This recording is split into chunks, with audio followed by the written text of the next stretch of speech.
여기에 신문선 후보는 이날 취재진과 마주해 정몽규 후보는 애초에 자격이 없는 사람이라고 주장했습니다. 신 후보는 정몽규 후보가 협회 정관 제29조 제2항 7호의 후보 결격 사유에 해당한다고 봤습니다.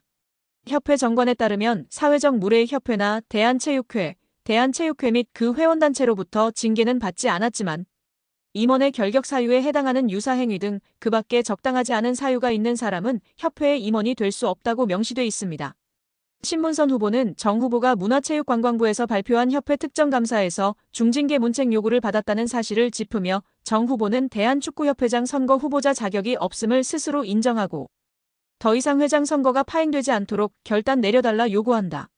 협회는 중앙선관위 위탁이 되지 않는다면 선거가 투명하고 공정한 절차로 진행되도록 축구계가 인정하는 객관적이고 중립적인 인사들로 선관위를 재구성할 것을 요청한다라고 외쳤습니다. 한편 취재진 사이에선 김태규 대한배드민턴협회장도 사회적 무리로 인해 후보 결격자 판정을 받았다. 정몽규 회장에게도 같은 판정이 나와야 한다고 보는지라는 질문이 나왔습니다. 이에 신문선 후보는 국민들을 대상으로 누가 더 사회적 무리를 빚었나라는 여론조사를 해보자. 여론조사를 한다면 아마 정몽규 후보가 23배 정도 높을 것이다라고 꼬집었습니다. 또 신문선 후보는 만약 정몽규 회장이 당선된다면 문체부가 승인할까라고 되물으며 결국 검찰 수사 과정까지도 치닫지 않겠느냐라는 생각이다. 지난 12년 동안 협회를 이끌면서 작은 흠결이 있지만 명예스럽게 떠나는 모습도 기대하고 있다라고 전했습니다. 한편 신문선 후보는 허정무 후보와 마찬가지로 이번 선거를 중앙선거관리운영회에서 맡기를 희망합니다. 신 후보는 만약 중앙선거위에서 진행한다면 공정하고 투명한 선거가 진행될 수 있을 것이라고 내다봤다. 다만 위탁할 수 없는 돌발 상황이 발생한다면 어떻게 공정한 선거위를 새롭게 꾸밀지 검토 후 추가 입장을 밝히겠다고 예고했습니다. 축구협회가 정관상 보수를 받을 수 없는 게 원칙인 비상근 임원들에게 자문료 명목으로 매달 수백만 원씩 급여성 고정 보수를 지급했다는 지적이 나왔습니다.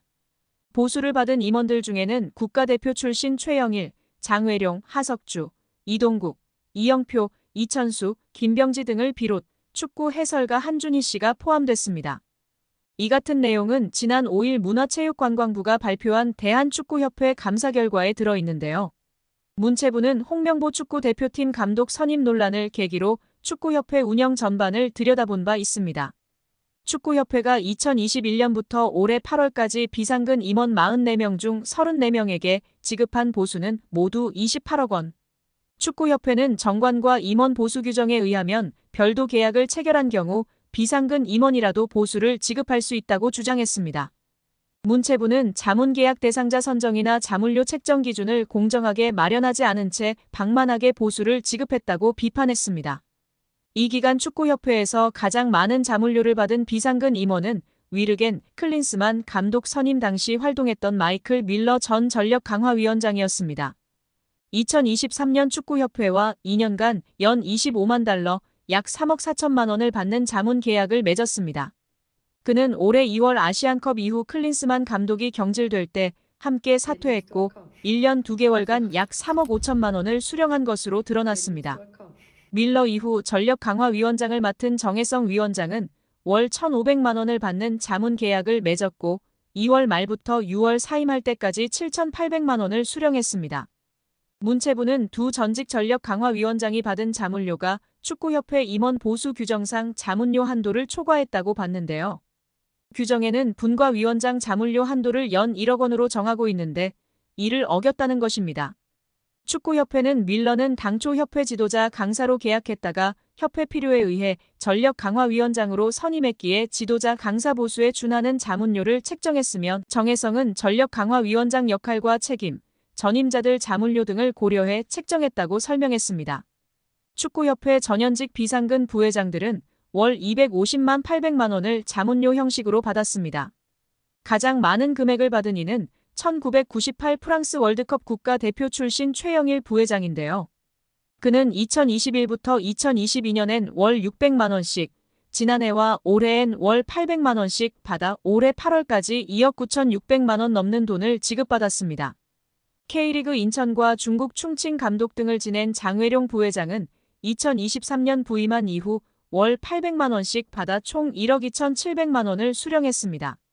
함께 부임한 국가대표 출신 하석주 부회장과 축구 해설가 한준희 부회장은 각각 월 600만 원씩 총 9,560만 원을 받았습니다. 김병지 현 강원FC 대표이사는 2021년부터 2023년 1월 강원에 부임하기 전까지 비상근 부회장으로서 월 600만 원씩 총 1억 4,400만 원을 받았습니다. 홍명보 감독 선임을 둘러싸고 축구협회를 향해 공개적으로 비판 목소리를 냈던 이동국, 이영표, 이천수 등도 과거 협회에서 자문료를 받은 것으로 나타났습니다. 이동국은 김병지 후임으로, 이영표는 정몽규 회장 부임 때부터 부회장을 맡았습니다. 이 둘은 2023년에 월 500만 원을 받는 자문 계약을 맺었으나 그해 4월 승부 조작 등 비위 행위자 기습 사면 시도에 대한 책임으로 축구협회 임원진이 전원 사퇴할 때 함께 물러나 각각 1,100만 원씩 받았습니다.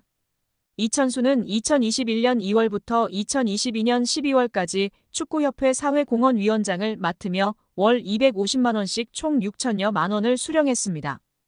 여기에 대한축구협회 노동조합 운영위원회가 정몽규 회장 사선 불출마 선언과 김정배 부회장 사퇴를 강력히 요구하며 화제입니다. 축구협회 노조는 17일 KFA CEO 김정배 부회장은 사퇴하고 정몽규 회장은 즉각 불출마 선언해야 라는 제목하에 성명서를 발표했습니다. 성명서에 따르면 축구협회는 지난해 3월 승부조작 비리 추구인 사면 파동 이후 위기 수습체계 하나로 문화체육관광부 차관 출신 김정배 부회장을 대한축구협회 실무 총책임자로 앉혔습니다. 김 부회장이 오면서 축구인 출신들이 원천적으로 배제됐습니다. 협회 조직에서 축구인 출신과 비출신 간의 견제와 균형이 무너졌고 각종 논란의 불씨가 됐습니다. 노조는 선임 당시에도 잘못된 결정은 정몽규 회장이 했는데 엉뚱하게 축구인 부회장 혹은 전무이사를 선임하지 않는 방식으로 조직을 개편하면서 논란이 일었다면서 주원이는 정 회장의 잘못된 결정인데 축구인들의 제19 감사기로 뒤집어 씌워 축구인들의 목소리를 아예 안 듣는 식으로 해법을 내놓은 것이라고 꼬집었습니다. 그러면서 김 부회장의 역할에 있어서도 사실상 허수아비였다는 것이 노조의 주장이 있습니다. 노조는 강도 높은 문체부 감사를 2달여 겪으면서 직원들은 한 목소리로 협회 내 컨트롤 타워가 없다고 아우성이었다면서 문체부 출신이니까 김정배 부회장이 키를 쥐고 어떻게 대응하고 후속 조치는 어떻게 해야 할지 등을 하지 않을까 하는 기대가 있었는데 놀랍도록 아무 역할이 없었다는 전언이라고 전했습니다. 이어 우리 협회를 향한 여론이 점점 악화되자 이번 감사 전부터도 본인은 곧 떠날 사람이나 남을 직원들이 잘 대응하라는 식으로 말했다고도 알려졌다며 오히려 문체부 차관 출신이라는 정관을 이용해 본인만 책임을 피하려는 행태에 우리 직원들은 큰 실망을 감출 수 없었다고 덧붙였습니다. 지난 7월 홍명보 감독 선임 과정에서도 김 부회장이 총책임자였다고 폭로했습니다. 노조는 이임생 총괄이사가 기술적으로야 주도했지만 세부 계약 조건 등은 김정배 부회장이 총책임자였는데 그 어느 보도에도 그의 이름 3글자는 찾아볼 수가 없었다며 이임생 기술이사가 협상 권한이 있다고 그의 등을 떠민 것도 바로 김정배 부회장으로 알려졌고 정 회장이 전력강화위원회를 다시 구성하자고 한 지시를 무시하고 문제없다고 밀어붙인 이도 그로 알려졌다고 알렸습니다. 아울러 그런 사람을 부회장에 앉힌 정몽규 회장의 인사 실패는 결코 가볍다 볼 수 없다며 김정배 부회장은 축구팬과 축구인들에게 석고대죄하고 즉각 사퇴하고 정몽규 회장의 불출마 선언이 한국 축구 정상화의 첫걸음임을 잊지 말아야 할 것이라고 강력 경고했습니다. 대한축구협회가 정몽규 현 회장에 대한 문화체육관광부 문체부의 중징계 요구와 관련해 행정소송을 제기했습니다. 축구협회는 지난달 21일 서울중앙지방법원에 문체부 특정감사 처분 취소를 구하는 행정소송을 낸 것으로 1일 확인됐습니다.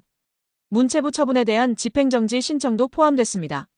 축구협회는 당시 정 회장을 포함해 다수 실무자 및 임원에게 문체부 징계를 내린 것을 받아들이기 어려운 부분이 있다면서 국제축구연맹 피파가 요구하는 협회 운영의 독립 자율성을 확보하는 차원에서 소송을 제기했습니다. 이로써 원점으로 돌아간 대한축구협회장 선거를 앞두고 변수로 꼽힌 정몽규 현 회장에 대한 중징계가 정부 요구 시한인 3일까지 내려지지 않게 됐습니다. 법원의 판단 이후 가리는데요.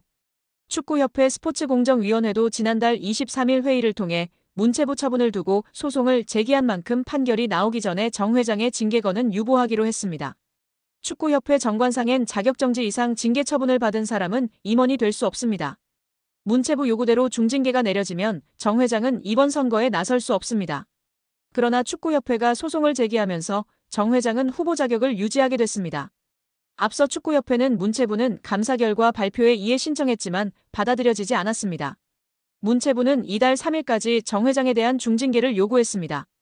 축구협회는 허 전 이사장이 제기한 선거 불공정성을 보완해 지난달 23일 선거를 치르려고 했지만 선거운영위원회 위원이 전원 사퇴하면서 원점이 됐습니다.